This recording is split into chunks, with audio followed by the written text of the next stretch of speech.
ഇന്ത്യയുടെ പ്രഥമ പ്രധാനമന്ത്രി ജവഹർലാൽ നെഹ്റുവിൻ്റെ ജന്മദിനമായ നവംബർ 14 നാടെങ്ങും ശിശുദിനം ആഘോഷിക്കുകയാണ്.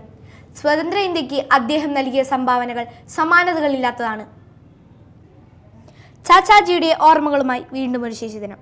ഇന്ത്യയുടെ പ്രഥമ പ്രധാനമന്ത്രി ജവഹർലാൽ നെഹ്റുവിൻ്റെ ജന്മദിനമായ നവംബർ 14 നാടെങ്ങും ശിശുദിനമായി ആഘോഷിക്കുകയാണ്. സ്വതന്ത്ര ഇന്ത്യക്ക് അദ്ദേഹം നൽകിയ സംഭാവനകൾ സമാനതകളില്ലാത്തതാണ്. ഇന്നത്തെ കുട്ടികൾ നാളത്തെ ഇന്ത്യയെ സൃഷ്ടിക്കും. അവരെ നമ്മൾ വളർത്തുന്ന രീതിയാണ് രാജ്യത്തിൻ്റെ ഭാവി നിർണ്ണയിക്കുന്നത് എന്ന സന്ദേശം നൽകിയ അദ്ദേഹത്തെ കുട്ടികൾ സ്നേഹത്തോടെ ചാച്ചാജി എന്നാണ് വിളിച്ചിരുന്നത്. ഇന്ത്യയിലെ സിവിലിയൻ ബഹുമതിയായ ഭാരതരത്ന ഉൾപ്പെടെ രാജ്യത്തിന് നൽകിയ മികച്ച സേവനങ്ങൾക്ക് ജവഹർലാൽ നെഹ്റുവിന് നിരവധി അംഗീകാരങ്ങൾ ലഭിച്ചു.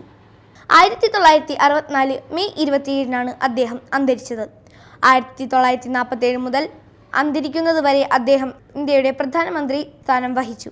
ശിശുദിന ആഘോഷത്തിൻ്റെ ഭാഗമായി പൂപ്പത്തി സരസ്വതി വിദ്യാലയത്തിൽ കിഡ്സ് ഫെസ്റ്റ് സംഘടിപ്പിച്ചു. റിട്ടയർഡ് AEO ജഗൻ പരിപാടി ഉദ്ഘാടനം ചെയ്തു. ഇന്ന് ശിശുദിനമാണ്. നമ്മുടെ ഭാരതത്തെ സംബന്ധിച്ച്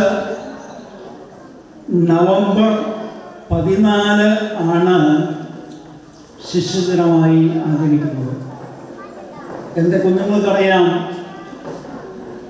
ജവഹർലാൽ നെഹ്റുവിൻ്റെ ജന്മദിനമാണ് ഇന്ത്യയിൽ ശിശുദിനമായി ആചരിക്കപ്പെടുന്നത്. ഇന്ന് നമ്മുടെ ചാച്ചാജിയുടെ 135ാമത് ജന്മദിനമാണ്.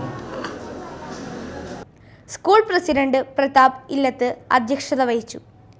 Principal Bindu Sivadas, CN Sudharjanan, CV Pushpahasan, VP Prahladan, ഓമന ഗോപാലകൃഷ്ണൻ, നയന ലോഹിതാക്ഷൻ, TA ഉണ്ണികൃഷ്ണൻ എന്നിവർ പ്രസംഗിച്ചു. മാളത്താൻകുളം അങ്കനവാടിയിൽ ശിശുദിനം ആഘോഷിച്ചു. വാർഡ് മെമ്പർ ലിസി സേവ്യർ ഉദ്ഘാടനം ചെയ്തു. അങ്കനവാടി ജീവനക്കാർ, കുട്ടികൾ, രക്ഷിതാക്കൾ എന്നിവർ പങ്കെടുത്തു.